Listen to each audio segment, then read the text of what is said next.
14 की सुबह आपको लेके गए ये लोग। 14 सुबह उठाए, उसी दिन जमानत भी हो गया, लेकिन फिर वो हमको वहाँ जाने ही नहीं दिए, वहीं से फिर बैठा लिए। तो जैसे हार्डकोर अपराधी हो इस तरीके से डिटेन करके घुमाते रहे लगातार। पुलिस वाले आपसे क्या बोल रहे थे आपको जब साथ में लेकर के घुमा रहे थे? कोई उनको अधिकारी मतलब वहाँ से बता रहा था कहाँ ले जाना है, कैसे क्या करना है। कई घंटे तो शहर में ऊपर घुमाए से लगातार। आशुतोष ऊपर से आदेश था कि आशुतोष पांडे को लेकर के जाओ, सब कुछ ऊपर से हो रहा था। जी जी सर जी। कि तो जमानत के बाद आपको इन्होंने छोड़ा भी था, कब छोड़ा और कहाँ आपने जब आंदोलन कर दिया दोबारा? हमको जाने ही नहीं दिए, सिविल लाइन्स ले गए और उसके बाद वहाँ के सीपी श्यामजीत बैठा लिए, लगातार घुमाए और लास्ट में रात में जेल भेज दिए। पुलिस ने मना किया तो आप आयोग के खिलाफ नारे लगाने लगे और इतने उग्र हो गए कि लगा कोई संज्ञेय अपराध कर देंगे।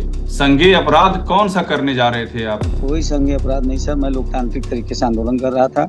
आंदोलन क्षेत्र में बैठा था, न कोई ऐसी भाषा उपयोग किया गया है, न आंदोलन कोई उपद्रव किया है, न कोई तोड़ फोड़ किया है। शांति तरीके से सर लोग आंदोलन कर रहे थे। वो छात्र हैं, वो सब पीसीएस, एसडीएम और डिप्टी एसपी बनने वाले लोग हैं। कोई ऐसी घटना नहीं हुई थी। 15 तारीख को आशुतोष आपने दोबारा छात्रों के साथ में एक आंदोलन करने की कोशिश की। 15 तारीख का 14 से जब से पुलिस उठाई तब से मैं पुलिस हिरासत में हूँ। लगातार प्रशासन घुमा रहे, मुझे एक पल के लिए छोड़ा नहीं गया है, न मैं 15 तारीख को कहीं गया हूँ। ये आशुतोष पांडे का चैलेंज है कि पुलिस साबित कर दे कि 15 को मैं कहाँ आंदोलन कर रहा था। जी, फिर 50,000 फैक्स किया गया लोक सेवा आयोग को। 21 अक्टूबर को हम लोग आंदोलन किए थे, सचिव जी से वार्ता हुई थी 50,000 हमारी। फैक्स किया गया? 50,000? जी सर, अब छात्रों ने 50,000 प्लस फैक्स किया।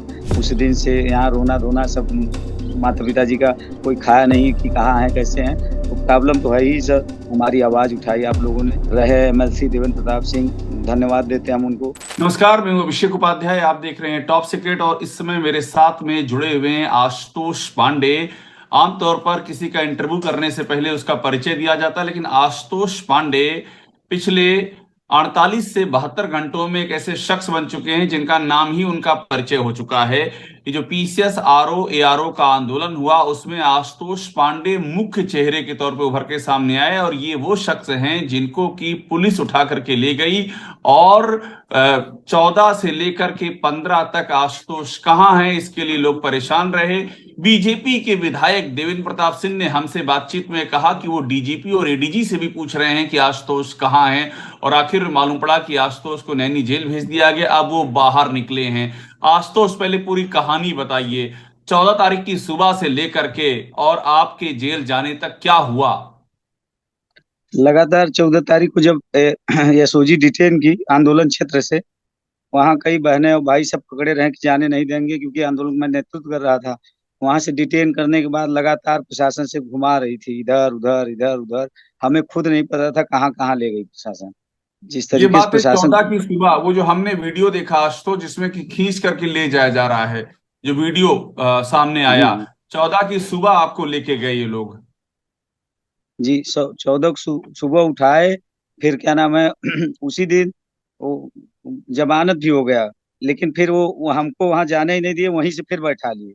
बैठा के फिर डिटेन किए, फिर लगातार घुमाते रहे शहर में। कई घंटे गाड़ी घूमती रही, पता ही नहीं चल रहा कहाँ ले जा रहे हैं, न बता रहे हैं कुछ।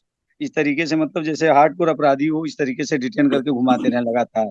इसके बाद अंतिम में जेल भेजे हैं रातों रात। तो आपसे कहा क्या इस बीच में? पुलिस वाले आपसे क्या बोल रहे थे आपको जब साथ में लेकर के घुमा रहे थे?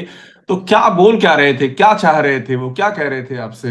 मैं तो बार बार पूछ रहा था सर क्या मंशा है, कहें हमें नहीं पता, उच्च अधिकारियों का आदेश है, बस यही कह रहे थे कि आप कोई कंफर्मेशन कुछ ऐसी बातें नहीं की। बस ये हुआ उच्च अधिकारियों का आदेश है, आपको मतलब डिटेन किया गया है, देखते हैं क्या होगा। उनको खुद नहीं पता था जो हमको लेके घूम रहे थे।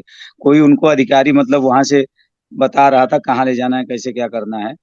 कई घंटे तो शहर में ऊपर घुमाए से लगातार। आशुतोष ऊपर से आदेश था कि आशुतोष पांडे को लेकर के जाओ, सब कुछ ऊपर से हो रहा था। जी जी सर जी।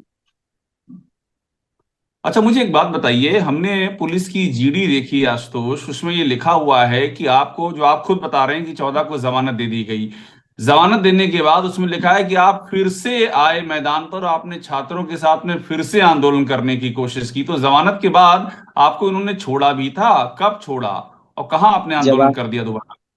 जमानत कागज भरा गया पुलिस लाइन, और वहीं से हमको वहाँ के चौकी इंचार्ज लोक सेवा आयोग का चौरसिया जी, वहां से हमको कहे सीपी साहब मिलेंगे सिविल लाइन।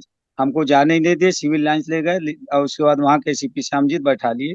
इसके बाद वहां से फिर इन्होंने लगातार घुमाए और लास्ट में रात में जेल भेज दिए। तो मतलब आपको 14 के बाद से आपको छोड़ा ही नहीं, आप लगातार पुलिस की ही कस्टडी में रहे। जी। अच्छा, मुझे एक बात और बताइए। ये जो जीडी में लिखा हुआ है कि जब आपको पकड़ा 14 को, कि आप बीच में बैठ गए, आप यातायात बाधित करने लगे, और जब आपको पुलिस ने मना किया तो आप आयोग के खिलाफ नारे लगाने लगे और इतने उग्र हो गए कि लगा कोई संज्ञेय अपराध कर देंगे। संज्ञेय अपराध कौन सा करने जा रहे थे आप? कोई संज्ञेय अपराध नहीं सर, मैं लोकतांत्रिक तरीके से आंदोलन कर रहा था। आंदोलन क्षेत्र में बैठा था, न कोई ऐसी भाषा उपयोग किया गया है, न आंदोलन कोई उपद्रव किया है, न कोई तोड़ फोड़ किया है। शांति तरीके से सर लोग आंदोलन कर रहे थे। वो छात्र हैं, वो सब पीसीएस, एसडीएम और डिप्टी एसपी बनने वाले लोग हैं। कोई ऐसी घटना नहीं हुई थी। पता नहीं क्या मंशा थी सरकार और क्या नाम है प्रशासन की, हमें नहीं पता। एक भी ऐसा कोई एविडेंस अभी तक सामने नहीं आया आशुतोष, जिसमें कि ये लग रहा हो कि आप कुछ उपद्रव या कोई अपराध करने जा रहे हो, ऐसा कोई एविडेंस अभी तक आया पब्लिक डोमेन में?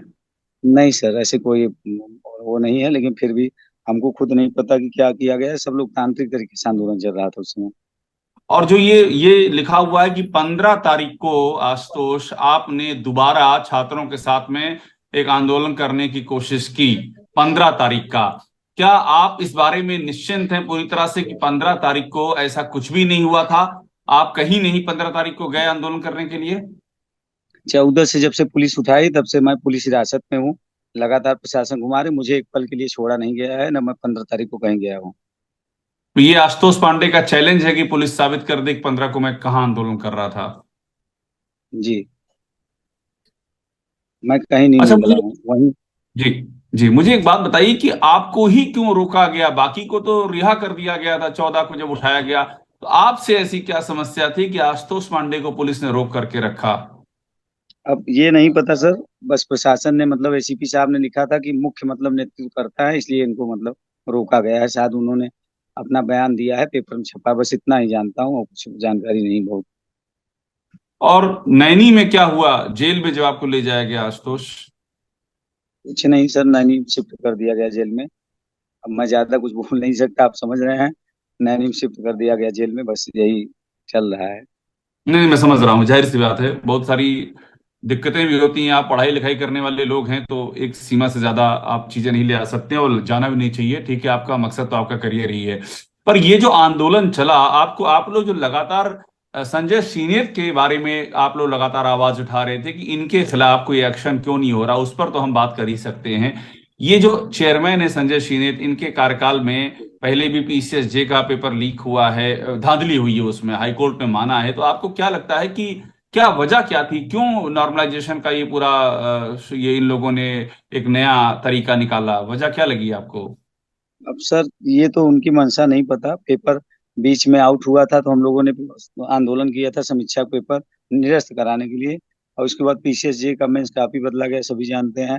अब ये नई व्यवस्था परिवर्तन हमें समझ में नहीं आई, इसीलिए लड़कों ने उसे स्वीकार नहीं किया। उसी बहिष्कार में हम लोगों ने आंदोलन किया। हमें पूर्वत व्यवस्था विश्वास था, और नई व्यवस्था पे कहीं ना कहीं लड़कों का संतुष्टि संदेह था भ्रष्टाचार के लिए, इसलिए विरोध किया। मतलब अगर 2 पाली में और 2 दिन में एग्जाम होता तो उसमें ये संदेह आप लोगों को था कि करप्शन हो सकता है। जी सर।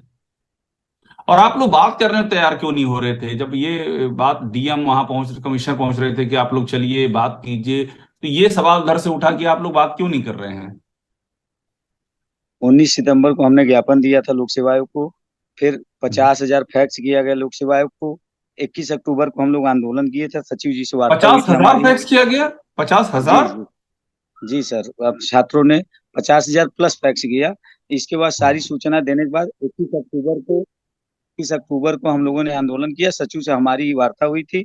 सब कुछ होने के बाद सर हमारी मांग सिर्फ ये थी कि नोटिस दिया जाए। ये जो व्यवस्था था इसको हम लोग स्वीकार नहीं करते। पूर्वत व्यवस्था जो है वही बरकरार, उसके इसके बाद सर हम क्या बात करेंगे। मैं तो कोई विशेषज्ञ हूँ नहीं बहुत। हम तो छात्र हैं, हम अपनी मांग के इसीलिए अड़े रहे। बात करने का कोई मतलब नहीं निकला, क्योंकि हम लोग 2 महीने से लगातार बीच बीच में आंदोलन छोटी मोटी चलती रहे। 21 अक्टूबर को व्यापक आंदोलन, फिर लगातार 4-5 दिन लोग आंदोलन किए। तो डीएम साहब क्या करेंगे, कैसे हम लोग बात करें, इसीलिए बात नहीं किया गया। अच्छा, एक बात और बता दीजिए, आरओ एआरओ का मामला जो एक कमेटी के हवाले किया गया, इस पर आपकी क्या क्या मानना है, आपका इस पर क्या सोच है आपकी? अब सर वो सरकार के ऊपर है। अब छात्रों को देखिए कहाँ तक सही होता है। अब तो आप जान ही रहे हैं प्रशासन का और हर जगह का क्या है स्थिति। अब हमारी आवाज नहीं निकल रही है, गला चला गया है, कई चीजें हैं। अब सरकार जाने। अब छात्र, वो हमारी अकेले की लड़ाई नहीं है सर। 20 लाख छात्र हैं तैयारी करने वाले, यहाँ से दिल्ली, कानपुर, लखनऊ, हर जगह से छात्र आए हैं, हर जिले से छात्र हैं, हर जिले में आंदोलनरत हैं। वो सबकी मांग है, स्पेशली में आशुतोष पांडे की नहीं केवल मांग थी, वहाँ सभी छात्र थे। स्पेशली हमको मतलब टारगेट किया गया। अब हम समझे नहीं पा रहे हैं क्या मंशा है। घर वाले आपके बड़े परेशान रहे होंगे इस बीच में, जब आपका पता नहीं जी चल जी। रहा था। जी जी, सब परेशान हैं। उस दिन से यहाँ रोना धोना सब। माता पिता जी का कोई खाया नहीं कि कहाँ है कैसे हैं। तो प्रॉब्लम तो है ही सर। अब आप समझ ही रहे हैं कि किस तरीके का समस्या, एक छात्र को मतलब डिटेन किया जाए तो क्या स्थिति होती है, वो तो आप जान रहे हैं। आपके करियर को क्या कोई समस्या है, जिस तरह से ये कार्रवाइयां की गई आपके खिलाफ? अभी तो आपका करियर बाकी है आशुतोष। अभी तो सर, अभी तो ऐसा कुछ नहीं है सर। देखिए, अभी तो लेकिन आप 151 में ठीक हैं मतलब। अभी? किसी किसी कोई संकट, कोई समस्या तो नहीं इस समय? जैसे कि आप अभी बात कर रहे हैं, आप बहुत खुल के बात भी नहीं कर पा रहे हैं, कोई समस्या तो नहीं? आप ठीक हैं ना? हाँ ठीक है सर। अब समस्या आप क्या बताएं आपसे। बस यही कहना चाहता हूँ कि मीडिया बंधु का बहुत बहुत धन्यवाद, जो आप लोगों ने सहयोग दिया हम लोगों को, हमारी आवाज उठाई आप लोगों ने। और भी जो रहे एमएलसी देवेंद्र प्रताप सिंह, धन्यवाद देते हैं हम उनको। और जो भी मीडिया बंधु ने हमारे आवाज को उठाया, हम लोगों का सहयोग किया, इस आंदोलन को मुख्यमंत्री तक पहुंचाए और हमारी आवाज बने, उन सभी को मैं धन्यवाद देता हूँ, प्रणाम करता हूँ सर। इसके बाद मैं कुछ बात करने में असमर्थ हूँ सर। अब नहीं, बिल्कुल बिल्कुल आशुतोष, अपना आप ध्यान रखिए। और आपसे बात करना बहुत जरूरी था, ताकि ये क्लियर हो जाए कि आपका क्या कहना है, क्योंकि आपको लेकर के बहुत सारे सवाल उठे थे, तो ऐसे में आपका जवाब बहुत जरूरी था। बहुत धन्यवाद आशुतोष, हमसे बात करने के लिए। ये आशुतोष पांडे हैं, प्रतियोगी छात्र आंदोलन के मुख्य चेहरे, और ये पूरी कहानी बयां कर रहे हैं क्या क्या हुआ था, और साथ में जो मकसद था उस मकसद के लिए आज भी पूरी तरह से प्रतिबद्ध हैं। धन्यवाद आशुतोष। धन्यवाद।